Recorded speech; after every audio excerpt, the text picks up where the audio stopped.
할렐루야. 하나님의 말씀의 은혜가 우리 모두에게 임하기를 바랍니다. 오늘 말씀 여호수아서 22장 21절로 31절까지의 말씀입니다. 여호수아서 22장 21절로 31절까지의 말씀.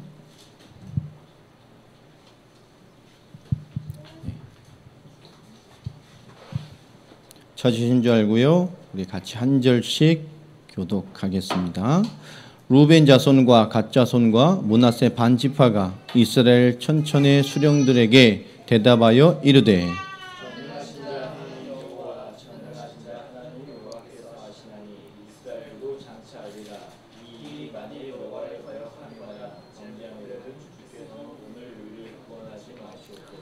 우리가 제단을 쌓은 것이 돌이켜 여호와를 따르지 아니하려 함이거나 또는 그 위에 번제나 소제를 드리려 함이거나 또는 화목 제물을 드리려 함이거든 여호와는 친히 벌하시옵소서.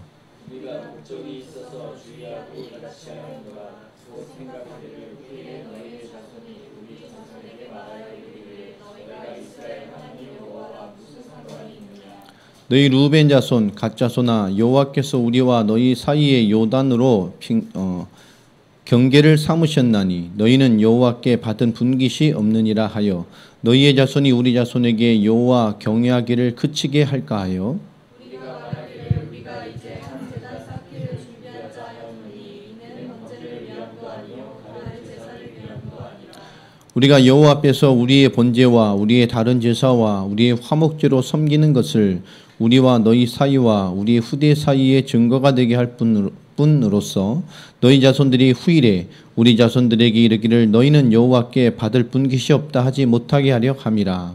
우리가 말하거니와 만일 그들이 후일에 우리에게나 우리 후대에게 이같이 말하면 우리가 말하기를 우리 조상이 지은 여호와의 제단 모형이로라 이는 번제를 위한 것도 아니요 다른 제사를 위한 것도 아니라 오직 우리와 너희 사이의 증거가 되게 할 뿐이라. 우리가 번제나 소제나 다른 제사를 위하여 우리 하나님 여호와의 성막 앞에서 있는 제단 외에 제단을 쌓음으로 여호와를 거역하고 오늘 여호와를 따르는 데에서 돌아서려는 것은 결단코 아니라 하리라. 제사장 빈하스와 그와 함께한 회중의 지도자들 곧 이스라엘 천천의 수령들이 루벤 자손과 갓 자손과 므낫세 자손의 말을 듣고 좋게 여긴지라. 우리 한 절 같이 읽습니다. 제사장 엘라살의 아들 빈하스가 루벤 자손과 갓 자손과 므낫세 자손에게 이르되 우리가 오늘 여호와께서 우리 중에 계신 줄을 아노니 이는 너희가 이 죄를 여호와께 범하지 아니하였습니다. 너희가 이스라엘 자손 여호와의 손에서 건져내었느니라 하고. 아멘. 오늘 믿음의 고백과 연합이란 제목으로 또 하나님의 응답을 같이 나누겠습니다. 여호수아의 인생의 거의 끝이 가는 끝자락이죠. 노년의 마지막을 이뤄가는. 사실은 이제 다음 장 가면 여호수아의 마지막 유언이 나오는 그런 장면들이 나옵니다. 참 오랜 시간 모세와 함께 애굽에서부터 가나안의 정착감과 모든 과정을 다 보고 그 모든 역사를 마음에 담고 있는 산 증인인 여호수아. 오늘 그 믿음의 고백과 연합이란 제목을 통해서 우리에게 하나님의 언약으로 하나님의 동일한 사명으로 한 시대를 같이 가고 있는 우리 동역자들이 한 하나님 안에서 한 복음 안에서 하나의 사역 안에서 하나의 사명과 부르심 안에서 우리의 믿음의 연합과 또 우리의 믿음의 고백이 어떻게 우리의 많은 담들을 헐어가서 하나님의 역사 앞에 정말로 하나됨으로 하나님의 뜻을 이루어갈 수 있게 만드는지에 대한 그런 중요한 것들이 소통되어지고 통하는 그런 예배가 됐으면 좋겠습니다. 우리가 하나님과 통하지 않아도 참 답답해지잖아요. 영적으로 살아있는 사람이라면. 영적으로 이 뭔가 문제가 있거나 주저앉은 사람이라면 하나님과 소통 안 돼도 별 불편하지 않습니다. 그러면서 계속 죽어가는 거죠. 결국 육신으로 빠져가고 결국 영적인 것들이 되어지지 않고 그래도 영적으로 살아있지 않으면 그런 게 불편해지지 않습니다. 그러나 하나님 앞에 깨어있는 사람이라면 우리가 영적으로 불편해지는 것에 대해서 뭐죠? 어느 순간에 빠질 수는 있지만 그것이 결국은 하나님의 역사를 돌이키게 하는 채찍질이 되거나 하나님의 역사를 향하게 하는 굉장한 메시지가 되어집니다. 그래서 우리는 하나님 사단의 공격도 하나님의 응답으로 바꿔낼 수 있는 축복을 가지게 되는 거예요. 그런 영적으로 깨어있는 자에 굉장한 축복이 되어지죠. 영적으로 깨어있지 않으면 쉽게 당합니다. 제가 아침을 여는 묵상에서 몇 회 때 한 2주? 아니 며칠 전에 최중에 그런 얘기죠. 사단의 공격에 대해 설명하면서 사단은 우리를 허투루 공격하지 않는다라는 얘기를 했습니다. 그렇죠? 사단의 공격에는 두 가지 이유가 있죠. 하나는 뭡니까? 너무 손쉬운 상대야. 우리를 공격한 이유는 너무 무방비해요. 날로 먹으면 돼. 그런 상태에 있는 사람이기 때문에 공격합니다. 아무것도 아닌 거죠. 두 번째는 뭐죠? 하나님의 큰 계획이 있는 사람이기 때문에, 큰 일과 하나님의 역사의 시간표가 있기 때문에 방해하려고 역사합니다. 내가 사단의 공격을 받고 있다면 우리 생각을 되겠죠. 나는 어느 자리에 있는 사람인가? 나는 어떤 싸움의 대상인가를 먼저 딱 봐야 됩니다. 하나님, 사단이 나를 너무 쉽게 공격하네? 이런 수준인지, 중요한 하나님이 있기 때문에 이것인지, 이것에 대한 눈과 판단과 무엇인가 있어야 굉장히 중요한 인도를 받아낼 수 있겠죠. 자, 여호수아의 노년의 마지막쯤, 또 정복이 다 마무리되고 모든 것이 분배되어지고 갈렙의 마지막 헌신과 도전을 통해서 안악저선의 땅까지, 헤브론 땅까지, 남부의 끝까지 다 점령되어지는 완전한 응답을 받아 누리고 그 모든 지파의 땅이 분배되어지고 평안의 시대를 열게 된 이스라엘입니다. 자, 모든 것을 맞추고 오늘 22장 1절을 보면 어떤 일이 벌어지죠? 요단 동편에서 모세가 살아있을 때 요단 동편에 가나안 땅에 들어왔을 때 첫 번째 정복했던 요단 동편의 땅을 누구에게 줬죠? 갓지파와 므낫세 반지파 그리고 루벤 지파에게 모세가 분배했습니다. 그리고 여호수아와 동행하며 저 마지막 요단 서편의 본토 이스라엘을 완전히 점령하고 하나님의 말씀이 성취되어질 때까지 너희는 그 지파에 너 형제를 두고 모든 싸울 수 있는 장정들은 하나님의 사역에 동참할 수 있는 모든 자들은 동참하여 이것이 완전히 마무리될 때까지 형제와 함께 앞서서 싸우기를 권면받았습니다. 그들이 앞섰죠. 항상 앞서 싸웠습니다. 자, 이 모든 것이 마무리되자 여호수아가 그들을 불러서 22장 1절로 6절에 보면 그들을 축복합니다. 이 긴 5년이 넘는 잔싸움까지 하면 7년이죠. 이런 긴 시간 동안에 충성하여 앞서 그렇게 헌신해 갔던 많은 사람들, 이 세 지파를 불러놓고 너희가 모세 때부터 여호수아 때까지 날 때까지 충성한 것들 너무 고맙다. 너희가 하나님의 말씀에 순종해서 이 귀한 사역을 정말 잘 감당해 준 것 고맙다. 그러면서 그들을 축복하고 이제 모세가 너희에게 주었던 그 약속의 땅, 너희 땅 요단 동편으로 이제 돌아가도 된다라고 여호수아가 축복하며 그들을 보냅니다. 너희들의 장막으로 돌아가라. 특별히 3절 4절을 보면 오늘날까지 날이 오래도록 너희가 너희 형제를 떠나지 아니하고 오직 너희 하나님 여호와께서 명령하신 그 책임을 지켰다. 얼마나 고마운 거예요. 또 4절에 말합니다. 이제는 너희 하나님 여호와께서 이미 말씀하신 대로 너희 형제에게 안식을 주셨으니 나머지 형제들 다 모인 안식을 얻어서 다 하나님의 축복을 받고 기업을 다 소유했어요. 이제 살만하고 평안한 시대가 열렸어요. 그러니 너희도 여호와의 종 모세가 요단 저쪽에서 너희에게 준 소유주로 가서 너희 장모로 돌아가라. 근데 한 가지 딱 부탁을 하죠. 5절에 오직 여호와의 종 모세가 너희에게 명령한 명령과 율법을 반드시 행하여 너희의 하나님 여호와를 사랑하고 그 모든 길로 행하며 그의 계명을 지켜 그에게 친근히 하고 너희의 마음을 다하여 성품을 다하여 그를 섬길지니라고. 정말 하나님으로 친근히 대하고 하나님과 친한 사람이 되고 모세의 율법을 지키며 하나님과 가깝게 지내며 하나님을 섬기는, 정말 하나님을 섬기는 사람으로 살아가라. 그런 사람으로 살아가라. 왜 그렇지요? 본토 이스라엘과 떨어져 있는, 강을 사이로 떨어져 있는 지역이기 때문에. 강 하나 건너면 되죠 이러지만 우리가 가까운 친구도 이게 좀 떨어지면 잘 안 보게 되잖아요. 그렇죠? 우리가 지금 북한하고 뭐 갈라진 지가 70년인데 지금 70년인데 우리가 북한 사람하고 대화하면 말을 못 알아듣는 게 너무 많아요. 너무 바뀌었잖아요. 이 정구를 북한 말로 뭐라 그러죠? 네, 불알. 불 아래라고 그러면. 달라요. 그건 영어를 안 쓰니까 외래어를 다 한국말로 쓰잖아요. 다 한글말이에요. 보면 그렇죠. 그러니까 대화를 하면 말은 알아듣지만 모르는 게 너무 많은 거예요. 어떤 탈북에서 한국에 하나원을 나와서 딱 한국의 사회에 들어온 지 3개월 된 어떤 사람을 인터뷰하는데 한국말을 외래를 안 쓰다 보니까 막 물어보는데 너무 헷갈리는 거예요. 인터뷰하자는 말이 이해가 안 되니까 갑자기 또 물어보니까 인터뷰라는 말이 생각 안 나니까 막 들었던 말이 생각하는 거예요. 인테리어요? 이런 거. 심지어 사투리를 이 함경북도 사투리를 진하게 쓰더라고요. 막 슈퍼에 갔더니 먹을 것도 공짜로 주더라면 시식하는 거죠. 뭔지 모르니까. 여기 막 사지도 않는데 막 먹을 것을 준다면서 막. 북한은 장마당 가서 괜히 맛보면 그죠. 그냥 가버리면 뒤에서 막 쌍욕을 한답니다. 거기는. 너무 좋은 나라라면서.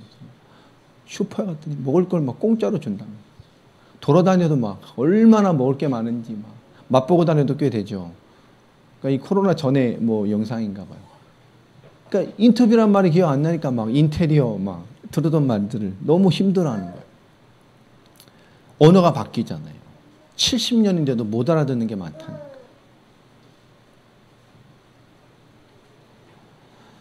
여러분 그런데 그것을 대비해서 하나님을 잘 섬길 것을 당부합니다. 그리고 7절 9절에 그들을 충분하게 축복을 하죠. 그리고 특별히 8절에 보면 그 많은 전쟁을 통해 얻었던 많은 전리품 중에서 많은 부분을 그들에게 줍니다. 너 이것들 가지고 가서 풍족하게 가지고 가서 그 몇 년 동안 너희를 기다리고 있는 너희 가족들 집에 있는 사람들에게 뭐야? 골고루 다 공동으로 분배해서 위로하고 이 축복을 가지고 잘 살아라 라고 축복을 보냅니다. 자, 그들이 그 축복과 함께 받은 은혜를 가지고 가죠.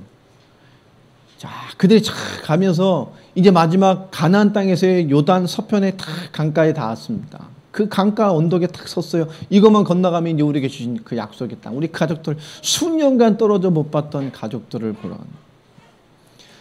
자, 근데 그들이 거기서 갑자기 너무나 엉뚱한 일을 하나 하죠. 자, 그게 10절에 기록되어 있습니다. 뭐였죠?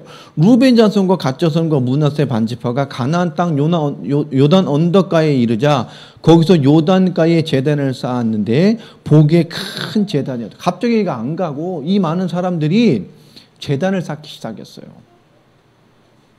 넘어가지 않고 그 강가에 언덕 위에 모든 가 보이는 위치에 거기는 뭐죠? 지금 본토 가나안의 사람들도 보이는 또 건너편에 있는 뭐죠? 자기가 얻은 땅에 있는 자기 친족들이 땅에도 보일 만큼 그 위치에 큰 제단을 쌓았습니다. 자, 제단을 쌓는데 뚝딱 이렇게 짓는 게 아니잖아요. 털을 닦아야 되고 또 이스라엘 하나님께 드리는 제단을 다듬을 수 있어요? 없어요? 없어요.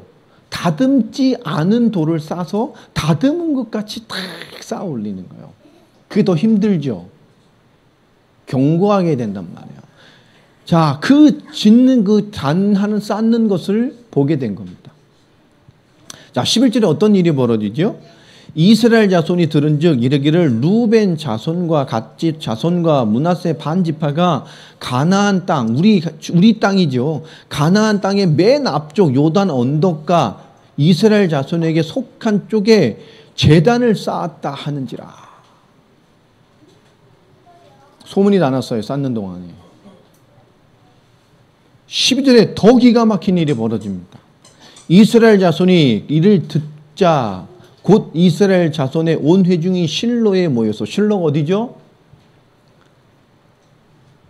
새로운 성전 시대가 열리기 전까지, 다윗의 시대가 본격적으로 열리기 전까지, 하나님의 언약궤가 돌아올 때까지 이스라엘의 구약 전체의 영적 중심지가 어디다 그랬어요? 실로.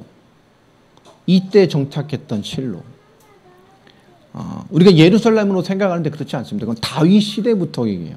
이 실로가 예루살렘 다윗 시대 이전까지의 구약의 모든 신앙의 중심지는 실로입니다. 그들이 실로에, 거기에 하나님의 장막, 성전이 있었죠. 언약궤가 있었고 거기서 피의 비밀과 말씀과 하나님의 역사가 시작되는 곳이 이곳입니다. 자, 그들이 모였어요. 이 온회 중에 실로에 모여서 그들과 싸우려 하니라. 너무 웃기죠? 단을 쌓았는데 이스라엘 남아있는 모든 이 지파들이 갑자기 뭐 하는 거죠? 그 사람들과 뭐 했다는 거죠? 싸우겠다는 거예요. 어제까지 함께 피 흘려 싸웠던 동지를 모여 전쟁을 하려고 들고 일어납니다. 아니 왜 그럴까요? 하나님께 단을 쌓았는데 왜 갑자기 이 지파가 다 일어나서 전쟁을 하려냐는 말이에요. 그 지파와 13절에 보면 이스라엘 자손이 제사장 엘르아살의 아들, 이때 당시에 제사장의 리더지요. 그 아들의 그 엘르아살의 아들인 비느하스. 그 비느하스를 길르앗 땅으로 보내어 루벤 자손과 갓 자손과 므낫세 반지파를 보게 하되. 그리고 또 누굴 보냅니까? 14절에 각 지파의 리더, 천부장들이라고 말하지만 천천부장이라고 말하죠. 천부장들. 각 지파의 수령들입니다. 각 지파의 대장들을 10지파 10명과 함께 이 오늘 비느하스를 그들에게 보냅니다. 조사관으로 보내는 거죠. 조사를 해서 이게 사실이다 라고 했을 때 뭐 하는 거죠? 일어나서 그들을 벌하려고, 싸우려고요.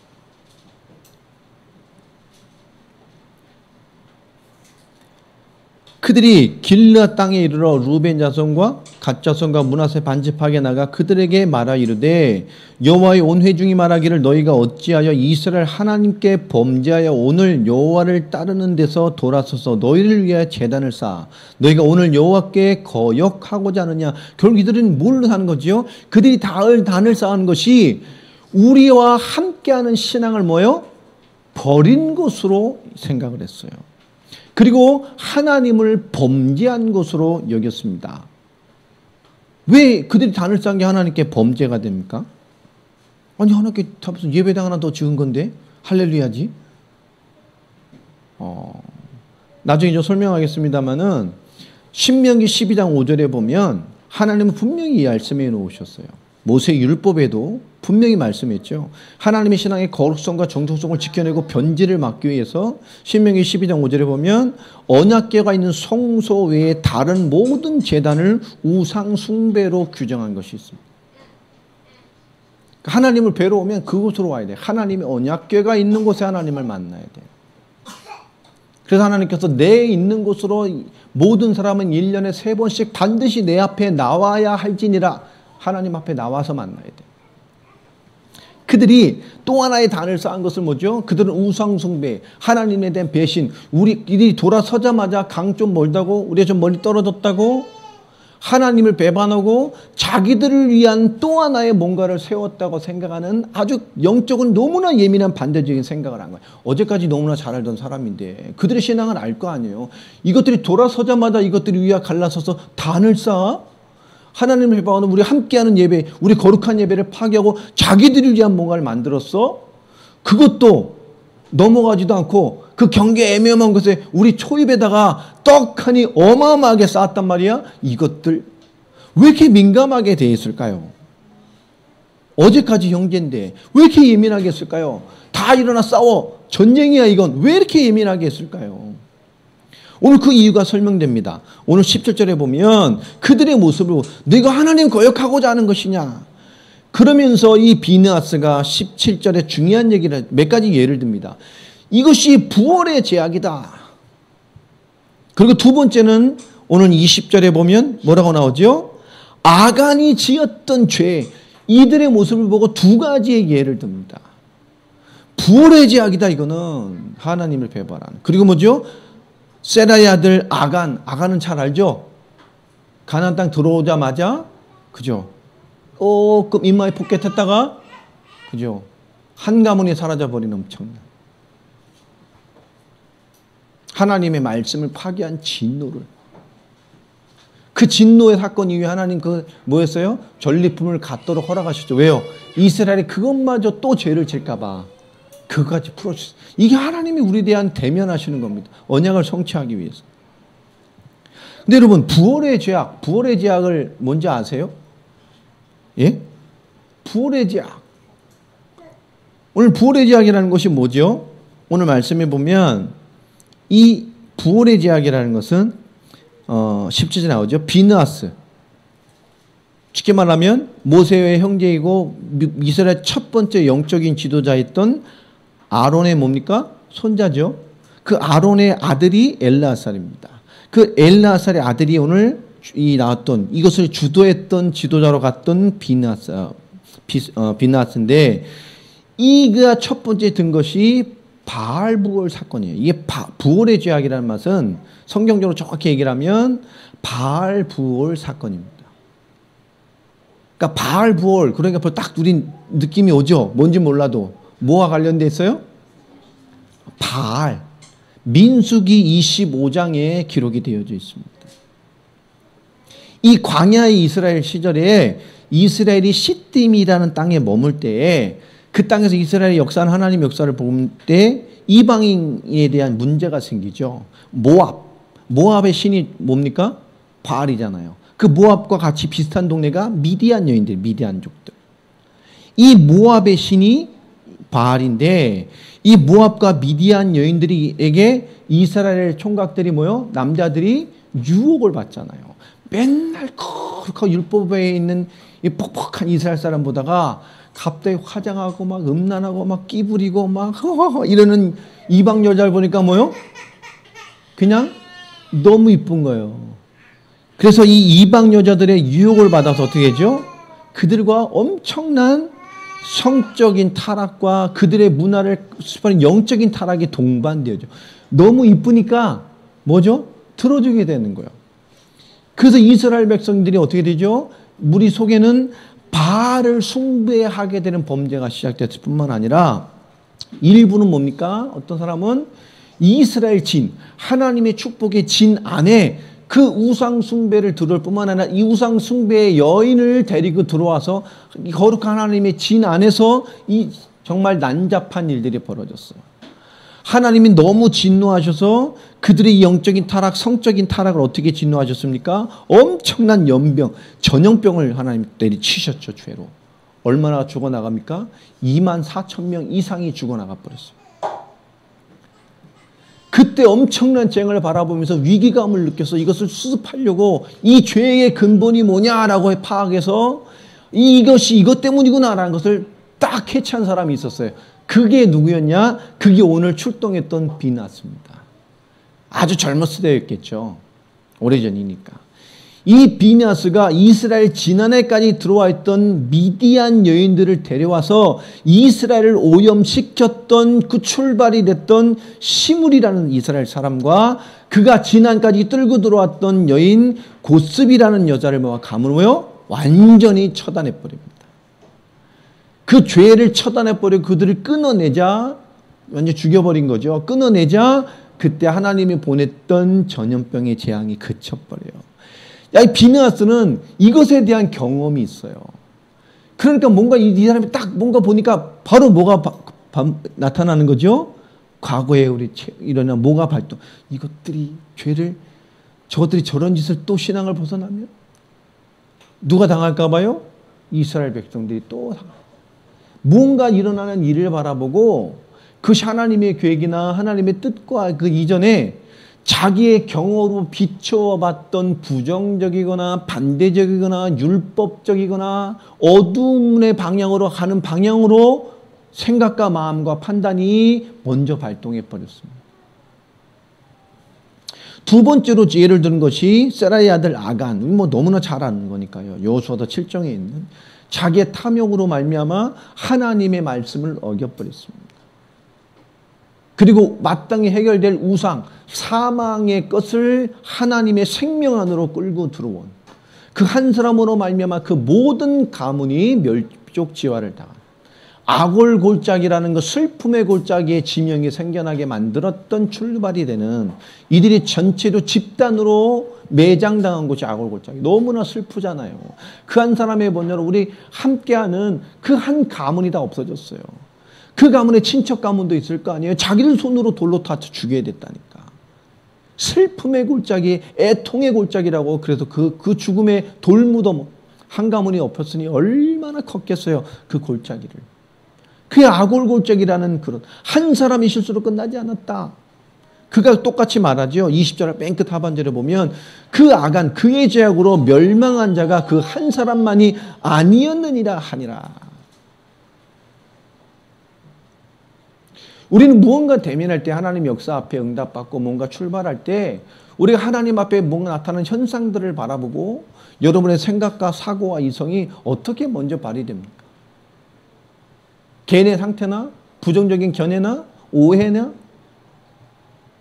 내 기준으로 바라보면 판단이나 내 수준으로 바라보면 얄팍한 어떤 계산이나 이런 것들로 판단하여서 스스로 먼저 불신앙과 하나님의 역사를 대적하는 방향으로 반응을 하거나 그렇게 우리의 모든 것이 표출되거나 하나님의 역사에 순전한 방향으로 나아가지 못한 다른 것들이 발동할 때가 참 많아요. 자, 그들이 나와서 너무나 무서운 위세로 막 징벌적인 자세로 그들을 신문하고 다그치기 때문에 함부로 대할 수 없는 사람이잖아요. 종교 지도자의 맥을 다음 세의 종교 지도자요.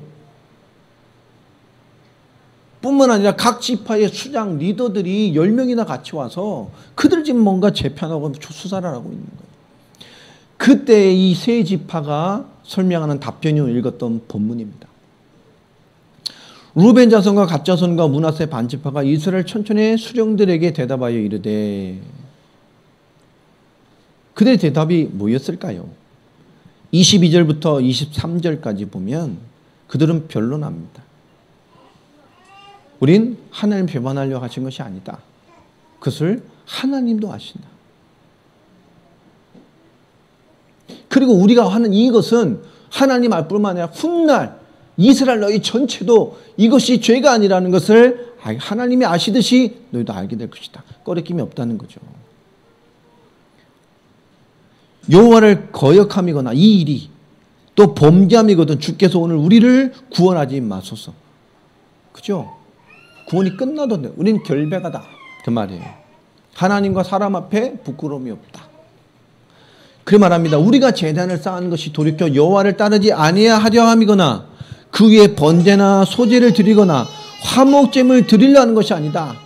우리가 하나님이 지정하신 한 성소, 한 예배, 하나의 제단을 벗어나서 우리가 예배할 다른 예배, 우리를 위한 다른 것, 우리를 위한 무언가를 하려고 하는 것이 절대 아니다 라고 얘기를 합니다.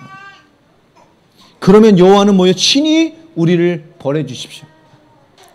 자, 그러면서 그들이 가장 속에 있는 중요한 것에 대한 얘기를 합니다. 24절부터 보면 우리가 목적이 있어서 주의하고 이같이 하였노라 라고 말합니다.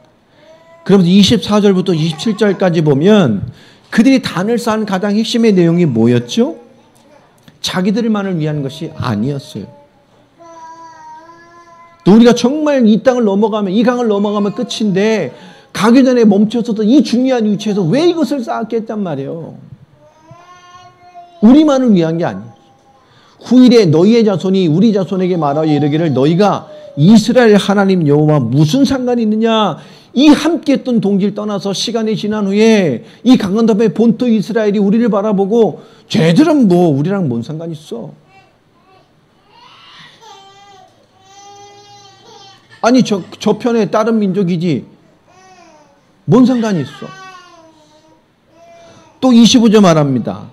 또 여호와께서 우리와 너희 사이에 요단으로 경계를 삼으셨으니 너희는 여호와께 받을 분깃이 없느니라. 하나님이 딱 나눠서 우리 본토 여기 있는 거 너는 여기서 끝난 거야. 너는 거기서 끝났어. 내가 이스라엘에 있는 이스라엘 준 축복에 대해서 너희는 뭐 요구할 것이 없고 받을 것이 없고 함께할 것이 없어. 끝이야 이거. 왜? 너무 오래 떨어져 있었으니까. 다른 지역이잖아요. 전라도와 경상도를 가로지르는 섬진강 하나만 봐도 얼마 안 되는 섬진강 다리를 통해서 200m만 딱 건너가면 뭐가 달라요? 말이 달라요.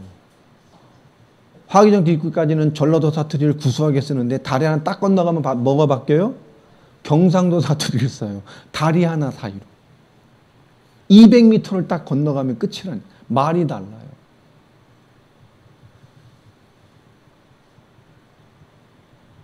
여러분 훗날에 너희는 우리가 상관없어. 우리 영적인 축복과도 너희는 상관없어. 이스라엘들이 여호와의 주신 이스라엘 축복을 같이 누려야 되는데 상관없다니까. 왜 하나님 축복 좀 이걸 왜 쟤네를 왜 줘야 돼? 하나님의 축복을 나눠주기 싫으니까 이스라엘 동동으로 준 축복들이 있잖아요. 그것 때문에 너희의 자손이 우리 자손에게 여호와 경외하기를 그치게 할까요? 그래서 막을까 봐 우리가 말하기를 우리가 이제 한 제단을 쌓기를 준비하자 하였노라. 이거는 번제를 위함이에요. 하나님의 명령, 하나님의 성전, 하나님의 성소, 그 언약궤 앞에 그 피의 비밀이 있는 곳 앞에 예배하지 않기 위해서 하나님을 배반한 우상 숭배제로 부활의 죄악같이 이스라엘의 그런 엄청난 재앙을 아간한 사람의 죄같이 모든 사람에게 오는 가문의 멸물자를 당한 그런 죄를 짓는 게 아니다. 우리는 후대를 위해서 이 번제를 위함도 아니요 다른 제사를 위함도 아니라 27절에 우리가 여호와 앞에서 우리의 번제와 우리의 다른 제사와 우리의 화목제로 섬기는 것을 우리와 너희 사이와 우리의 후대 사이에 증거가 되게 할 뿐으로써 너희 자손들이 후일에 우리 자손들에게 이르기를 너희는 여호와께 받을 분깃이 없다 하지 못하게 하려 함이라. 증거죠. 아니야. 하나님이 주신 똑같은 단, 하나님의 약속받고 그 여호와의 단 똑같은 모형을 우리가 하나님을 바라보면 너희 역사의 땅을 바라보면서 너희도 기억하라고 너희 손조들과 함께 약속을 잡고 우리 현조들이 세워서 한 저게 기념비다. 우리가 하나님의 단을 바라보듯이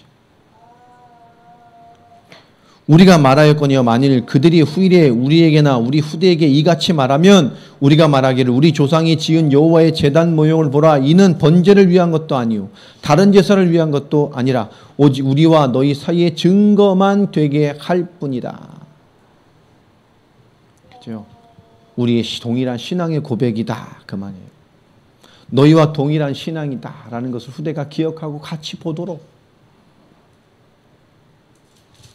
29절에 우리가 번제나 소제나 다른 제사를 위하여 우리 하나님 여호와의 성막 앞에 있는 제단 외에 다 제단을 쌓았으므로 여호와를 거역하고 오늘 여호와를 따르는 데서 돌아서려는 것은 결단코 아니라니라. 하나님 분명히 성경에 하나님의 성소, 하나님 언약궤, 피의 비밀, 메시아의 언약이 있는 곳에 와서 피의 비밀을 지키도록 명령하셨어요. 절대 그것을 배반하는, 율법을 배반하고 우상 숭배하는 것 아니다. 자, 그 말을 듣고 이 제사장 비나스와 그와 함께 했던 회중이 지도자들이 마음이 뭡니까? 좋게 여겼어.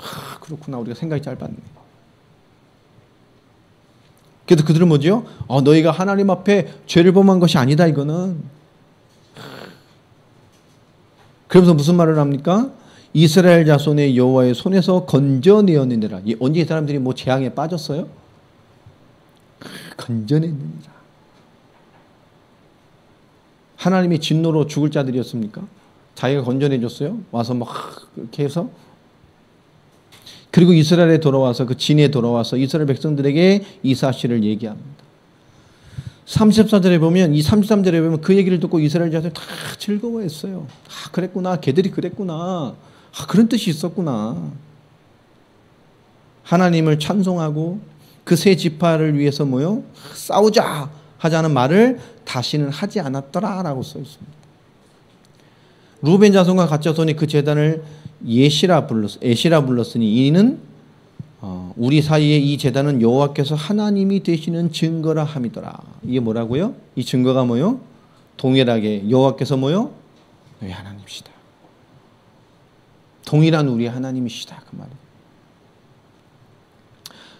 여러분 오늘 여기서 말씀인 것처럼 분명히 하나님께서는 오늘 말씀의 중요한 계획처럼 모세는 율법을 통해서 제사의식의 변질, 제사의식의 형식화, 우상화, 또 세속화를 방지하기 위해서 그 하나님의 예배, 피의 비밀의 거룩성을 유지하기 위해서 오직 유일한 중앙성소 한 곳에서만 하나님의 예배, 피의 비밀을 누리도록 지정을 했습니다. 그게 실로였죠. 신명기 12장 5절에 잘 기록되어 있습니다. 언약궤가 있는 성소 외에 다른 모든 제단을 우상 숭배화 규정하셨어요. 그래서 동일한 말로 오늘 22장 19절 하반절에 보면 그 동일한 말들이 기록되어 있죠. 하반절에 보면 이렇게 됐죠. 오직 우리 하나님 여호와의 제단 외에 다른 제단을 쌓음으로 여호와를 거역하지 말며 우리에게도 거역하지 말라. 그것을 뭐로 본 거죠? 죄. 모든 이스라엘에게 재앙을 일으키는 죄로 본 겁니다. 다른 곳에 하나님의 단을 쌓을 수 없어요. 그리고 아간의 죄로 말씀했습니다. 오늘 말씀에서 우리가 몇 가지 찾을 것이 있죠. 그런데 이들이 큰 실수를 한 게 몇 가지가 있어요. 이 엄청난 일, 모든 이스라엘이 들끓었던 엄청난 일을 그들이 인도받아 가면서, 그리고 한 지파의 족장의 리더들까지 수행해서 가는 엄청난 일을 하면서 우리 피로 나는 형제들과 피의 전쟁도 불사하겠다는 분노를 일으켰던 현장의 일을 가면서 그들은 지도자 여호수아와 또 영적인 지도자 엘라살과 뭐요? 상의하지 않았습니다. 그 분위기에 너무 급변하게 오해를 하고 분개를 품고 행동을 먼저 해버렸어요. 오해됨으로 말미암아. 그들 한 번 더 생각해 볼 수 있잖아요. 어제까지 함께 했던 자들인데 5년 이상, 길게는 7년 가까운 시간 동안 정복의 현장 속에 헌신했던 동역자들 아닙니까? 함께 했던. 그들보다 앞서 싸웠던. 그들은 그 외로움 전쟁 속에 나머지 사람들은 다 가족이라도 있어요. 그러나 이들은 뭐요? 자기들은 자기들 축복의 땅에 놔두고 형제들 놔두고 그들은 차출되어 온 자들이란 말이에요. 형제 자매가 없어요. 그 오랜 시간을 고독하게 그러함에도 충실하게 앞장 싸워갔던 그 헌신했던 동력자들을 감사하지 않고요. 짧은 생각으로 그들의 이해 수준으로 그들은 뭐죠? 너무나 쉽게 뒤집어 생각했다는 것. 우리가 신앙의 동역자라서 하나님 함께 가는 믿음의 공동체들은 믿음의 고백과 연합이라는 중요한 색깔을 놓치면 안 됩니다. 그들이 여호수아에게 한 번만 물었어도 여호수아 하나님께 기도하고 하나님 인도를 받아냈겠죠. 종교 지도자와 한 번만 의논했어도 다른 인도를 받아낼 수 있었겠죠. 그렇게 이스라엘 전체가 분노하게 만드는 분위기로 안 끌어갔을 겁니다. 하나님이 그들의 중심을 알고 있는데요. 그렇게 긴 시간을 앞서 싸워줬던 그들, 그 돌아가는 걸음도 그들은 편했을까요? 내가 형제에게 돌아가니까, 가족에게 돌아가니까 전쟁 중에 그 안에 죽은 사람도 있을 거 아니에요. 아버지를 잃은 자, 남편을 잃은 자. 그들의 그 소식을 전해가면서 그 대신에도 받았던 축복을 분배해서 그 축복만 안아주고 그의 친척들은 없을까요? 형제를 잃어서 내 형수에게 형이 죽었습니다. 나만 살아왔어. 이렇게 말해야 될 사람은 없었을까요? 아버지와 아들이 함께 춘천에 가서 아들은 죽고 아버지만 살아서 아들을 주는 비통함을 가지고 가족에 돌아가야 될 아버지는 없었을까요? 그럼에도 군말 없이 긴 시간을 앞장 싸워줬던 그들을 돌아서자마자 이스라엘 전체는 뭐죠? 너무나 단순한 이해로 그들 전체를 둘러볼 오해를 가지고 너무나 쉽게 대했다는 거예요. 우리 영적인 공동체로 와 있습니다. 여러분이 인도받는 방법들, 여러분의 상태 속에 우리 믿음의 공동체의 중요한 연합에 우린 중요한 생각의 전환들이 필요합니다.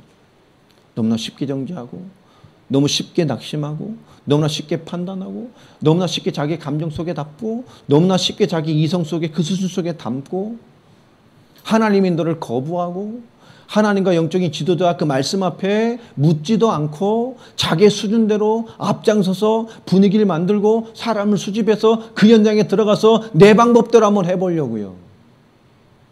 너무나 많아요. 이런 미숙한 실수에 빠져 있는 사람들이. 큰 응답을 받아놓고 이런 일이 벌어졌어요.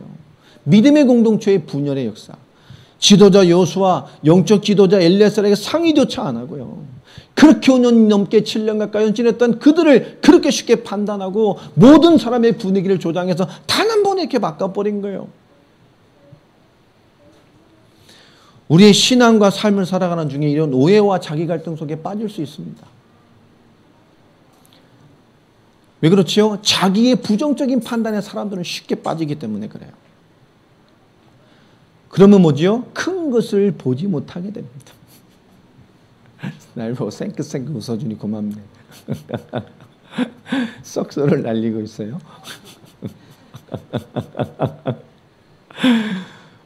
여러분, 이게 얼마나 많은 실수가 있어요. 여러분, 믿음으로만 연합되고 소통되는, 그래야만 하나님의 인도가 가능해지는 것이 교회 공동체입니다. 모세가, 영적인 지도자가 보고 느낀 것이 모두의 것이 되게 만들어 가셨어요.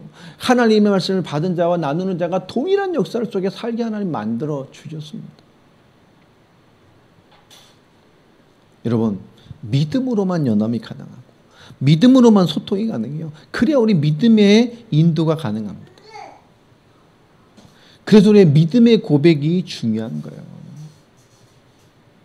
살기를 띠고 찾아갔던 이 본토 이스라엘 사람과 자기 정착이 돌아가는 이 세 지파가, 그 세 지파의 믿음의 고백 앞에 그들의 상했던 마음이 무너지고 남은 본토 이스라엘 전체가 하나님을 찬송하고 다시는 싸우겠다는 말이 없어졌다라고 성경은 말하고 있어요. 그리고 그들은 그것을 뭐라고 불렀어요? 저 제단은 여호와는 뭐에서? 여호와께서 우리의 하나님이 되시는 증거다. 그들은 그것을 하나님의 증거로 품고 돌아가는 기념비로 세운 겁니다. 후대에게도. 강 건너에 저 보이는 저 큰 제단은 뭐죠? 저들의 하나님이 우리 하나님. 저 여호와께서 우리 하나님 되셨어요. 우리 강 건너에 저 땅에 모여 참 제단을 향해서, 참 성소를 향해서, 참 하나님의 언약궤를 향해서 우리는 모여 예배해야 되고 저들과 함께 우리 하나님을 섬기는 우리 하나님 백성임을 잊지 않게 하기 위해서요. 그들의 부정적인 태도 앞에 그들이 얼마나 배신감을 느낄 수 있었음에도 그들은 철저하게 영적인 이유를 가지고 그들을 설득시키고 그들의 오해를 하나님을 찬성하게 만드는 영적인 이유로 소통했습니다. 여러분, 믿음의 고백이 이렇게 중요한 거예요. 이 믿음의 고백이 올바른 하나님 역사의 연합을 만들어냅니다. 여러분, 그래야 우리는 올바른 연합이 가능해요. 하나님께 찬양하고 하나님께 감사하는 기회가 되어집니다. 오늘 말씀 속에서 우리는 우리의 믿음의 고백적인 연합들, 오늘 이 영적인 지도자를 인도도 묻지 못하고 섣불리 과거의 부정적인 경험을 가지고 생각을 가지고 판단을 가지고 하나님의 역사를 너무나 쉽게 판단하고 나아갔던 비느하스와 열 지도자들, 그 사건조차도 하나님을 찬양하게 만든 이유로 바꿔놓으신 그 하나님의 기록이 이렇게 있습니다. 오늘도 신앙의 연합을 통해서 또 우리 믿음의 고백을 통해서 하나님의 의로운 인도를 받아내는 그런 공동체가 되기를 주의 이름으로 축원합니다. 그렇잖아요. 저는 영적으로 좀 연합이 깊고 좀 진하게 됐으면 좋겠습니다. 정말 우리 기도가 소통되어지고 말씀이 소통되어지고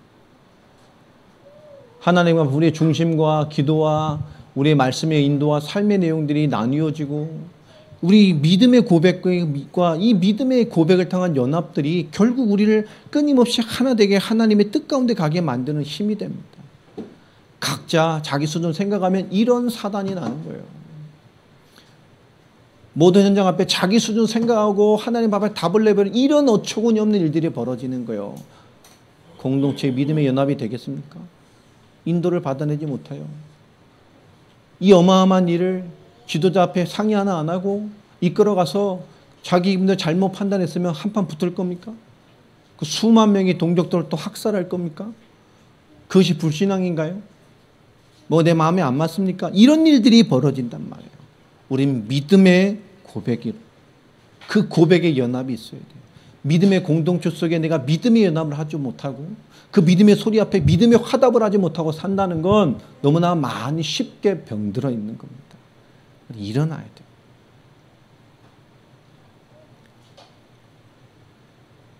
아침마다 이렇게 제가 글 써서 올리는 게 쉬운 일이 아니에요. 노안까지 와가지고 그 핸드폰으로 제가 막 치거든요. 막 어쨌든 새벽 막 1시, 2시까지 막 핸드폰 가지고 막 이러고 있어요. 그럼 앉아. 그런데 잠이 와야 해야지. 그죠? 속으로는 그렇죠. 넌 좋겠다. 쓸 거 없으니까. 이러면서 센단 말이에요.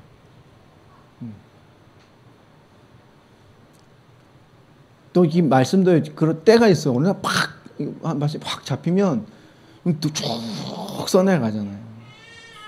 어쨌든 노트북으로 생각나면 막 노트북으로 막 한참 또 정리해놔서 또 핸드폰 옮겨가지고 좀 다시 또 정리하고.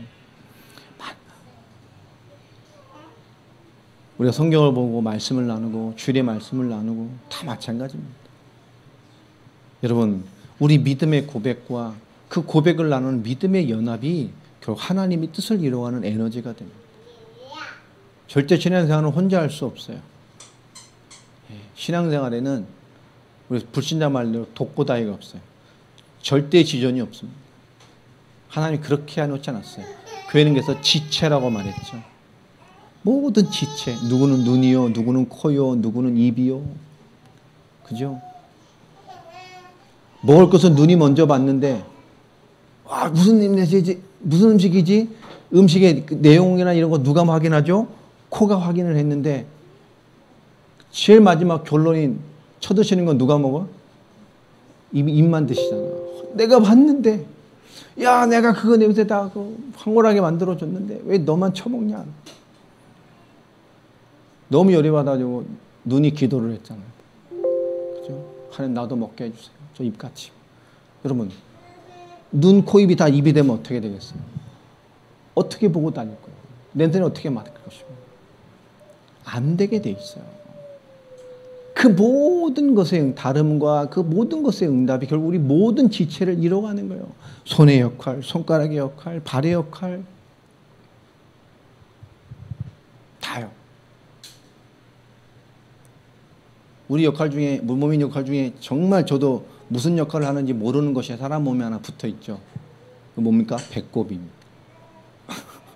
전 기능을 모르겠어, 왜 있는지. 딱 기능 하나 있어요. 잘 안 씻으면 떼끼는 거. 그런데 다 뭔가 기능이 있어요. 역할이, 그게 뭐예요? 우리의 지체를 이뤄갑니다. 그게 소통돼야 되는 거예요. 오늘 이 말씀에 여호수아의 마지막 이 정리해가는 것 중에 이제 모든 지파가 완전히 안전하게 돌아가게 되는 모든 과정 중에 있는 기록입니다. 오늘 우리 뭘 주시는가? 믿음의 공동체로서의 연합들, 그 믿음의 고백들이 함께 소통되고 살아가는 그런 한 사람 한 사람들이 되기를 예수 그리스도의 이름으로 축복합니다. 네. 제가 어디서 보니까 이런 글이 올라가 있더라고요. 참 마음에 들었어요. 한번 읽어드릴게요. 하나님이 나를 너무 사랑하심으로 나의 모난 부분을 깎으실 때 나는 그것을 뭐라고 불러요? 고난이라고 부르지만 하나님은 그것을 뭐라고 불러요? 사랑이라고 부르신다. 하나님이 나를 너무 사랑하심으로 나를 좁은 길로 인도하실 때 나는 그것을 연단이라고 부르지만 하나님은 그것을 은혜라고 부르신다. 사탄이 나를 하나님과 멀어지게 하기 위해 내게 물질의 부와 다른 즐거움과 때로는 다른 마음을 주었을 때 하나님은 그것을 시험이라고 부르시지만 나는 그것을 축복이라고 부른다.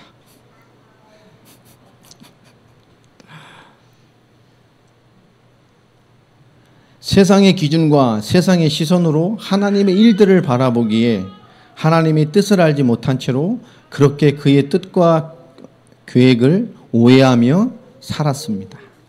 그의 시선으로, 그의 기준으로, 그의 계획하심과 뜻을 깨닫도록 하나님이 시선 맞추기를 간절히 기도합니다. 참 짧지만 임팩트가 있더라고요. 여러분, 우리에게 있는 하나님의 시선, 하나님의 계획으로 우리의 믿음의 고백과 연합들이 하나님의 큰 일을 이뤄가는 그런 인도함이 있게 되기를 예수 그리스도의 이름으로 축복합니다. 기도하겠습니다. 하나님 감사합니다. 오늘 우리에게 말씀 주심 감사합니다. 오늘 여호수아의 인생의 마지막 사역 앞에 이스라엘 전체 속에 임했던 오늘 사건을 바라보며 하나님의 일하심과 그 계획과 우리 믿음의 공동체의 신앙의 고백과 연합의 의미들을 다시 한번 생각해 봅니다. 주의 뜻을 이루어 주시고 하나님의 역사 가운데 모든 생명의 은혜를 누릴 수 있도록 우리 한 사람 한 사람에게 이 은혜들을 충만하게 부어주시고 회복시켜 주시고 우리를 깨우시며 인도하시는 삶의 응답 속에 하나님 인도하여 주옵소서. 예수 그리스도의 이름으로 기도합니다. 아멘.